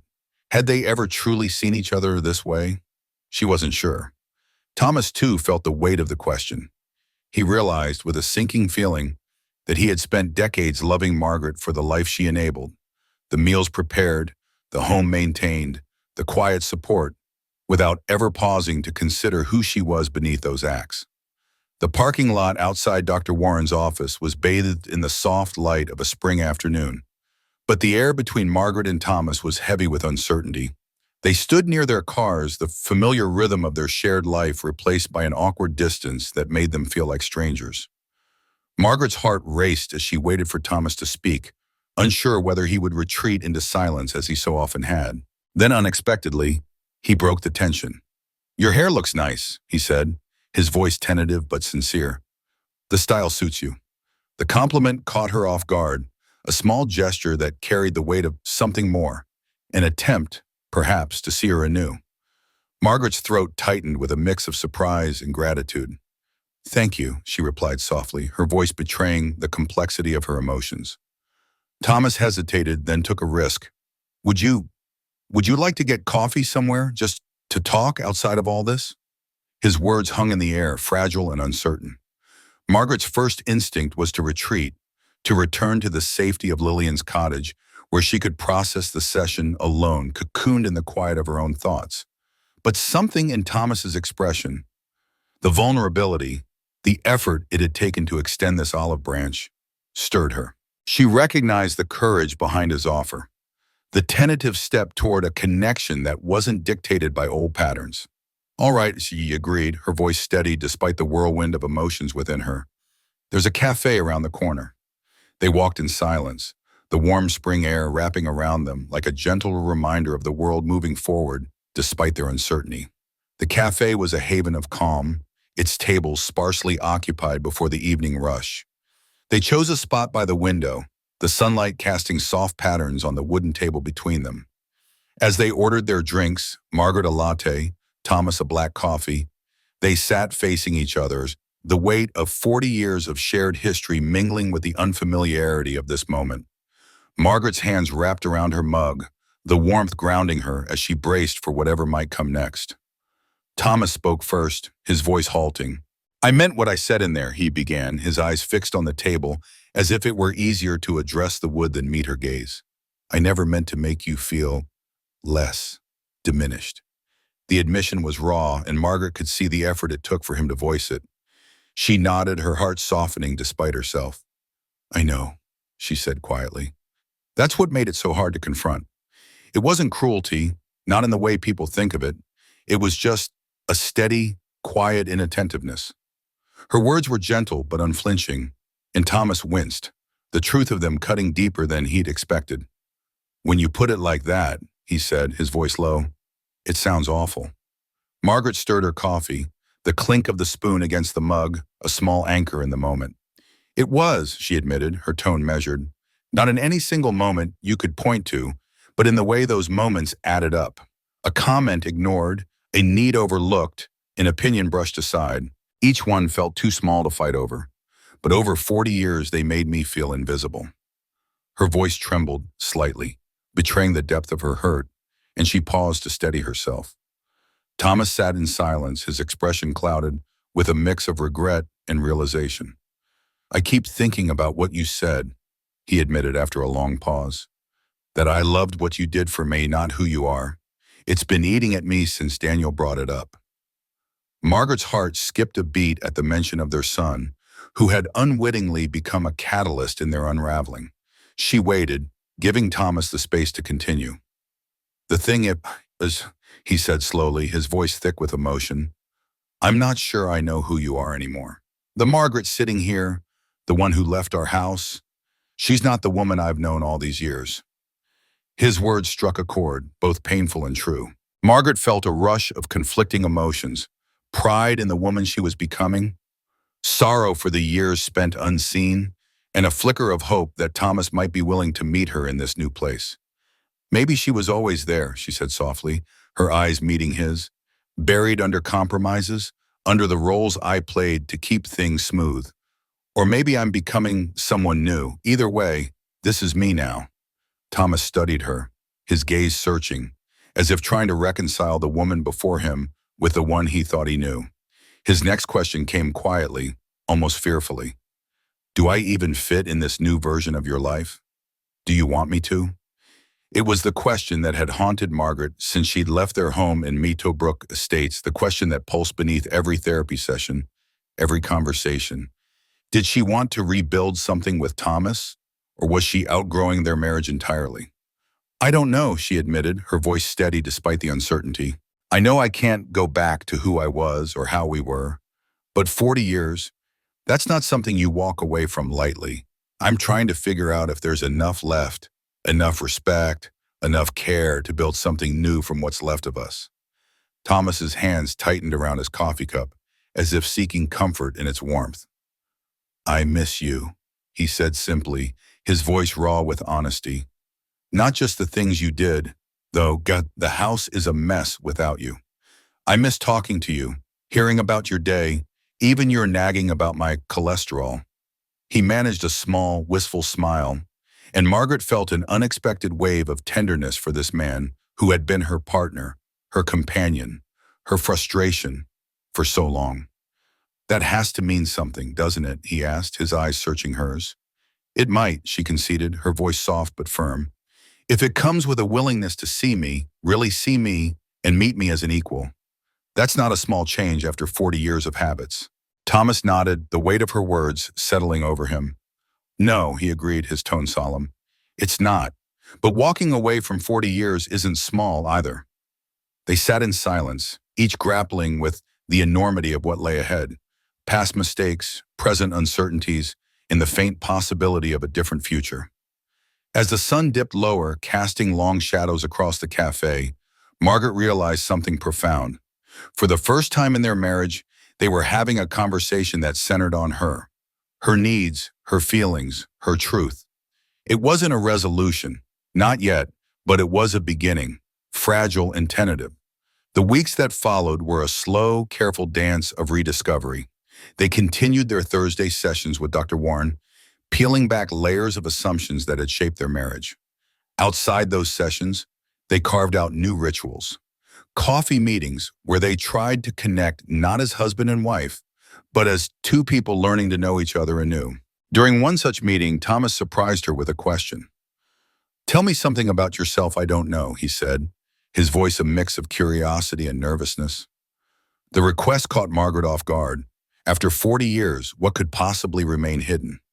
Yet as she reflected, she realized there were countless parts of herself she'd never shared, dreams set aside, passions tucked away in the margins of her life. When I was young, she began, her voice tinged with nostalgia. Before we met, I wanted to travel through Europe, studying Renaissance art. Not just visiting, but immersing myself, months in Florence, Rome, Venice. I even started learning Italian. Thomas's eyes widened, genuine surprise flickering across his face. I had no idea, he said softly. What happened to that dream? Life, Margaret replied, a bittersweet smile tugging at her lips. Marriage, kids, the mortgage. It didn't seem important anymore. Thomas leaned forward, his expression thoughtful. But it was important, he said slowly, as if piecing together a puzzle. It was important to you. The acknowledgement, simple as it was, moved her deeply. Yes, she said, her voice catching.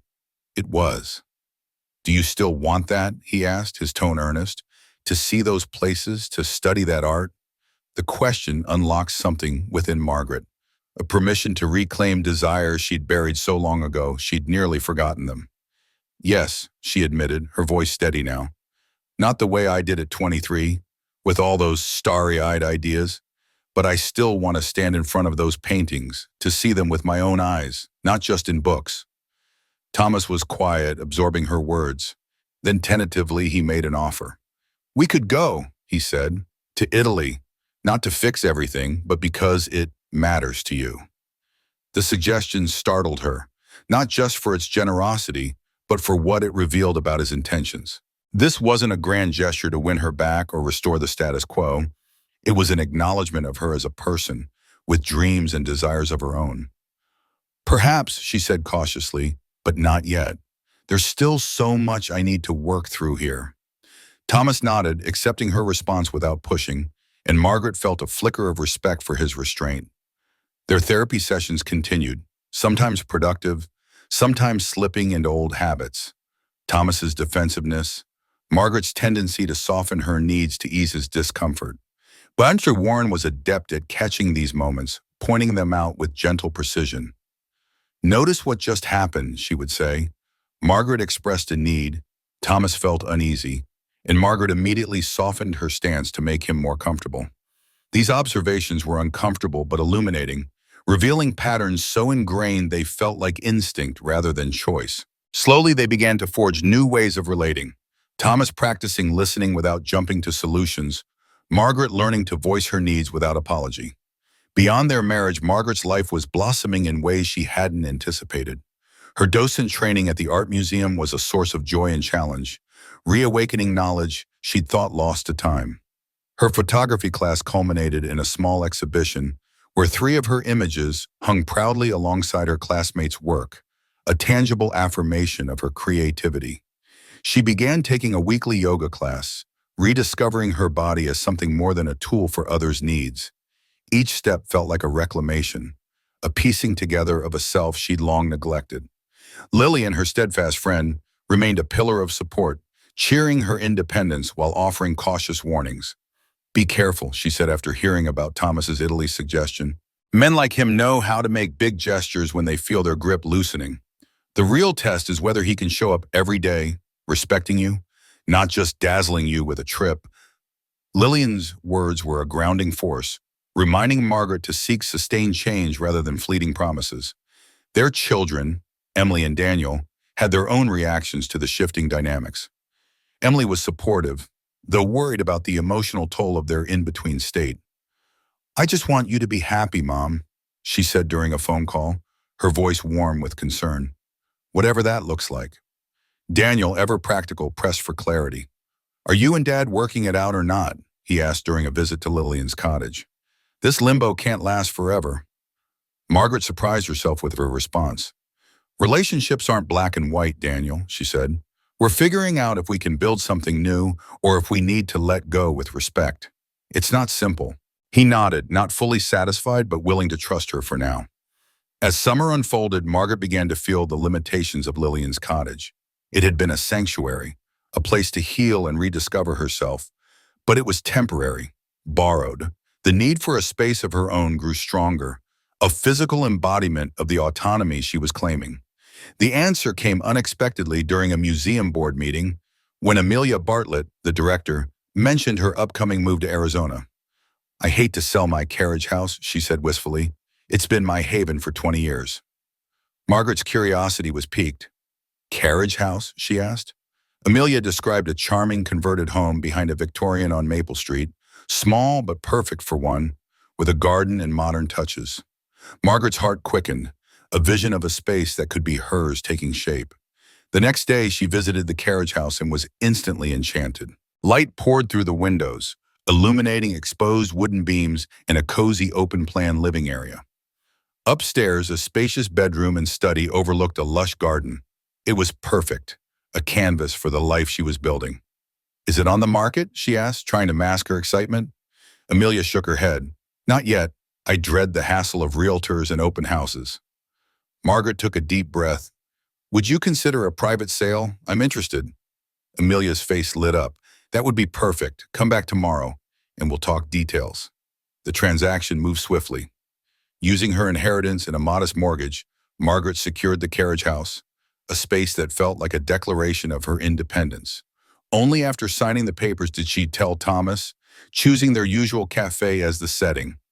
She braced herself for his reaction, expecting resistance or hurt, but determined to stand firm. "I've bought a house," she said as they sat down, her voice steady. "A small carriage house near the museum." Thomas froze, his coffee cup halfway to his mouth. "You bought a house? Without telling me?" His voice carried a mix of shock and something deeper, fear perhaps. "Yes," Margaret replied calmly.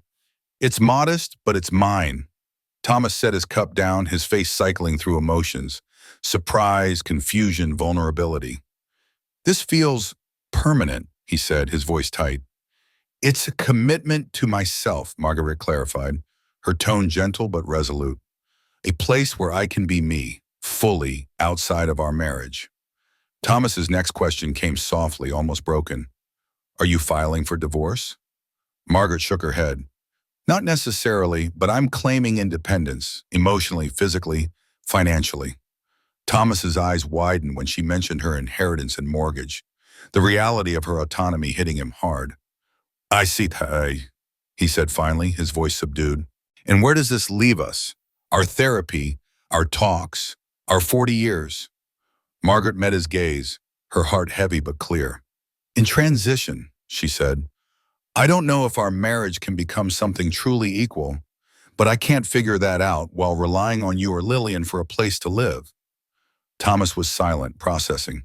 When he spoke again, his voice was quiet, almost wistful. I keep thinking I understand what is happening, and then you surprise me. The Margaret I knew wouldn't have done this. Maybe you never really knew me, she said gently. Or maybe I'm becoming someone new. Either way, this is who I am now, a woman who makes her own choices. Thomas nodded, his expression unreadable. When do you move in, he asked, and Margaret felt a flicker of hope. It wasn't acceptance, not yet, but it was a step towards seeing her as she was, not as he wished her to be. Amelia stood at the edge of her new beginning, a suitcase half-packed for Arizona, where she'd chase a horizon that felt both exhilarating and daunting. Next Friday loomed, a date that carried the weight of departure, of leaving behind a life stitched together by years of routine and familiarity. She didn't say much about it, but her eyes betrayed a flicker of uncertainty, a quiet question about whether she was ready to step into the unknown. When she turned to me, her voice steady but soft, and asked, "Do you need help?" It caught me off guard. The offer wasn't just about logistics. It was a bridge, a fragile thread of connection she was extending despite the pride that had always armored her heart. I could see it cost her something to ask, a small fracture in the independence she'd fiercely guarded. I hesitated, my instinct to refuse almost automatic. Accepting help felt like surrendering a piece of the autonomy I'd been carving out for myself, a boundary I'd drawn with deliberate care. But there was something in Amelia's expression, a raw, unguarded wish to be needed, to have a role in this chapter of my life, even if it wasn't the one she'd envisioned, that softened my resolve. Her offer wasn't about obligation. It was about wanting to stay tethered, even as our paths diverged. Actually, yes, I admitted, the words feeling foreign but honest. I could use some help moving furniture from storage. Relief washed over her face, her shoulders loosening as if I'd handed her a lifeline. A concrete task, something she could do with her hands, gave her a way to anchor herself in my transition. Just tell me when, she said, her voice steadier now, a spark of purpose lighting her eyes. Moving into the carriage house felt like stepping into a version of myself I'd only begun to recognize. Each box I unpacked, each piece of furniture I placed, each small detail I chose. Wildflowers in a vase, a woven rug that spoke to my love of texture over polish. Felt like a declaration of who I was becoming. I wasn't just arranging a home, I was building a foundation for a life that was mine, unapologetically. I'd been deliberate in what I took from our old marital home, selecting only the items that carried meaning. A chipped teapot from our first trip abroad, a bookshelf I'd refinished during a summer of restless creativity, a framed print that had always made my heart hum. I left behind anything that felt like duty or expectation, relics of a life shaped by someone else's vision of what a home should be. When moving day arrived, Amelia showed up with Daniel, her younger brother, and a rented truck that smelled faintly of diesel and possibility. They worked with a quiet efficiency, hauling furniture, stacking boxes, assembling shelves with a precision that spoke of their shared history of tackling problems together. I directed them, here for the sofa, there for the mirror, watching as my vision for this space took shape. Seeing Amelia in the carriage house was strange, her tall frame almost too large for the intimate scale of my new home. She moved carefully, as if aware she was a guest in a world I'd claimed as my own. During a break, we sat in the half-furnished living room, eating sandwiches on a folding table. "This place suits you," she said, her gaze sweeping over the exposed beams, the eclectic mix of furniture, the garden visible through the window. "It's got character." Her words surprised me, not because they were wrong, but because they revealed a clarity I hadn't expected. She was seeing me, really seeing me, in a way I hadn't thought she could. The carriage house did suit me. Its quirky blend of historic charm and modern simplicity, its small rooms that felt cozy rather than confining, its garden bursting with roses and lavender I'd chosen for their beauty rather than their ability to impress the neighbors. It all felt like an extension of the woman I was becoming. "Thank you," I said, my voice soft but certain. "I think so too." By late afternoon, the essentials were in place. The bed made with linens I loved, the kitchen stocked with just enough to feel functional, my books arranged on shelves in a way that felt like a map of my mind. My photography equipment sat proudly in the study, a testament to the creative passion I was finally allowing myself to pursue. As Daniel left to return the truck, Amelia lingered, her reluctance to leave heavy in the air. I could feel her hesitation, the way she hovered near the door, as if stepping across the threshold would make the distance between us real. "Would you like to stay for dinner?" I offered, sensing her struggle to say goodbye. "Nothing fancy, just pasta and salad." Her face lit up, a flicker of joy breaking through the uncertainty. "I'd like that," she said, and I could hear the gratitude in her voice. Cooking in my new kitchen felt like a small revolution. For years, preparing meals had been a duty, a performance for others. Now it was an act of creation, a way to express myself and share joy rather than fulfill an expectation. We ate at the small table by the garden window, the evening light painting everything in a warm golden glow. The simplicity of the meal, pasta tossed with fresh herbs, a salad bright with tomatoes from the market, felt like a celebration of this new chapter. Amelia looked around, her eyes tracing the contours of the small space. "This reminds me of our first apartment," she said, a nostalgic smile tugging at her lips. "Before the kids, before the promotions and the big house. Just us in a place that was cozy, not impressive." Her words stirred memories I hadn't touched in years. The tiny apartment with its mismatched dishes, the nights we'd spent laughing over burnt dinners, the sense that our life together was an adventure, not a checklist. Back then, we'd been partners, equals, sharing the work and the joy without the weight of roles that later defined us. "I remember," I said, my voice barely above a whisper. "We were different people then." Her expression grew pensive, her fingers tracing the edge of her glass. "Were we, Hoye?" she asked. "Or did we just lose something vital along the way?" Her question cut deep, forcing me to confront the slow drift of our marriage. Had the trappings of success, her rising career, the bigger houses, the social expectations, eroded the partnership we had once had? Had we both played a role in turning a relationship built on mutual respect into one where her needs took precedence, where my own voice had grown quieter over time? "Maybe both," I said after a moment. "We changed and we forgot that relationships need constant tending, constant renegotiation as we grow." We talked late into the night, peeling back layers of memory and regret. We spoke of our early years when love felt like a shared project and traced the subtle shifts that had pulled us apart. Her career demanding more, my world shrinking to fit the role of wife and mother. We wondered aloud if fragments of that original connection could still exist, buried beneath years of resentment and habit. When Amelia finally stood to leave, she paused at the door, her expression raw and vulnerable in a way I rarely saw. "Could I take you to dinner next week?" she asked, her voice tentative. "At Salvatore's, a proper dinner. Like, she faltered, searching for the word. "Like a date," I supplied, a smile tugging at my lips despite the complexity of the moment. "Exactly," she said, relief softening her features. A date. The idea was both tender and tangled. Part of me bristled at the thought of stepping back toward couplehood before I'd fully claimed my independence. But another part saw the sincerity in her effort, the way she was trying to meet me as a person, not reclaim me as a possession. "All right," I said cautiously. "Just dinner. I'm not moving back to Meadowbrook Estates." "One step at a time," she promised, a faint smile breaking through. After she left, I wandered through the carriage house, marveling at how it felt like an extension of myself. It wasn't grand or luxurious, but it was mine, every color, every object, every choice reflecting who I was, not who I was expected to be. In the weeks that followed, I settled into new rhythms. Mornings were spent in the garden, coffee in hand, planning my day without reference to anyone else's needs. I started leading tour groups at the museum twice a week, finding unexpected joy in sharing art history with curious strangers.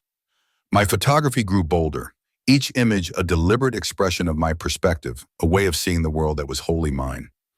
Amelia and I continued our weekly therapy sessions with Dr. Warren, slowly learning to communicate with honesty and respect. Our dinner at Salvatore's led to other outings, a museum exhibition where I volunteered, a concert in the park, a farmer's market near my new home.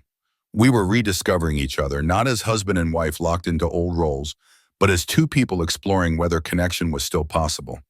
During a video call, my daughter Emily studied me through the screen, her doctor's eyes sharp and assessing. "You seem happy, Mom," she said. "More present, more vibrant." I smiled, realizing she was right. "I am," I said. "Not every day is perfect, but I'm happier than I've been in years." She hesitated before asking, "And Dad?" I thought carefully before answering. "She's trying, really trying, in ways I wouldn't have believed 6 months ago. Whether it's enough for a new kind of marriage, I don't know. But her effort matters." Emily nodded, her expression thoughtful. "What do you want, Mom?" It was the question I'd been circling for months. "I want to stay autonomous," I said slowly, giving voice to feelings still taking shape. "To keep discovering who I am beyond wife and mother. I want relationships built on reciprocity, where care flows both ways. I want purpose that comes from my passions, not just from being useful to others." "And Dad?" she pressed. "Maybe," I said, "if she can accept me as I am now, not as she wishes I'd stay. If we can build something based on mutual respect, not old roles." 2 months later, a package arrived, a large, carefully wrapped painting of Venice's Grand Canal, one I'd admired years ago at a gallery opening. I'd been struck by its luminous quality, the way it captured light dancing on water. Amelia had barely acknowledged it then, but now a note in her handwriting read, "I remembered." A. The gesture wasn't about the painting's value. It was about her seeing me, hearing me, recognizing a part of me I thought she'd overlooked. I called to thank her, and we ended up planning another dinner at the carriage house. I cooked a simple but elegant meal, and we ate in the garden, surrounded by late summer blooms and the soft trickle of the fountain I'd installed as a gift to myself. Over dessert, Amelia spoke, her voice thoughtful.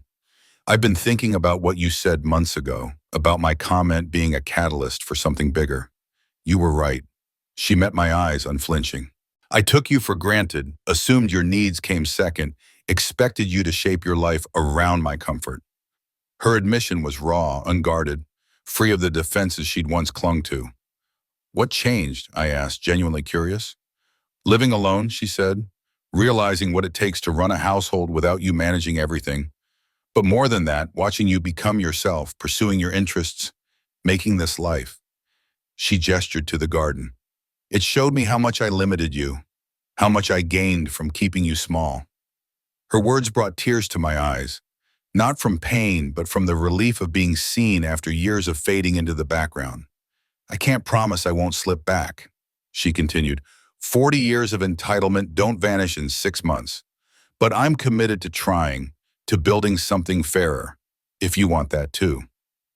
I didn't answer right away, letting her words settle. The Amelia before me wasn't the same woman who'd carelessly remarked on my appearance a year ago. She'd struggled, resisted, but ultimately grown.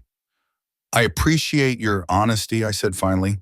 "And yes, I'm open to building something new. Not our old dynamic, but a relationship that respects both our needs and my autonomy." Relief and resolve mingled in her expression. "How do we start?" she asked.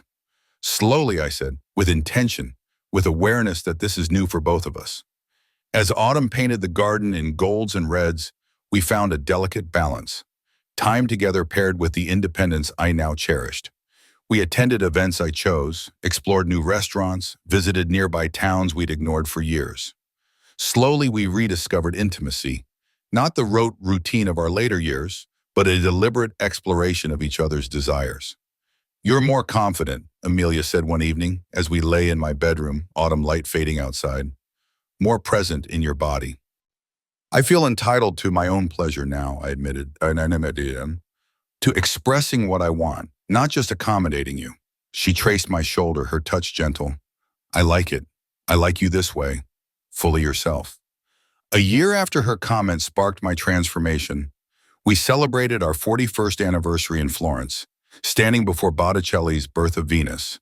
The trip, planned together, was a fulfillment of a dream I'd long deferred and a symbol of our reimagined relationship. What do you see? Amelia asked, her curiosity genuine. I shared my thoughts on the painting's technique, its symbolism, its radical beauty, and she listened, asking questions, engaging without trying to steer the conversation. Later, walking along the Arno, she took my hand, her touch tender and unassuming. I never thought our marriage could be better after a separation, she admitted. I thought we'd either go back or end. This transformation was beyond my imagination. Mine too, I said. But that's what makes it precious. We're building something new, something that demands effort and intention. Our marriage hadn't been saved in the traditional sense. The old patterns had died as they needed to. What emerged was more honest, more balanced, more true to who we'd become. As Florence's bridges glowed in the sunset, I felt a quiet brightness, not because every question was answered, but because I'd claimed the authority to shape my own path, to demand reciprocity, to exist fully as myself. My transformation had begun with a new haircut, fresh clothes, a reclaimed appearance, but its heart was the internal revolution, the rediscovery of my personhood after decades of gradual erasure. Whether Amelia and I would grow together or apart remained open, but I no longer feared the question. I would move forward fully present, fully alive, no longer fading but emerging ever more clearly as myself.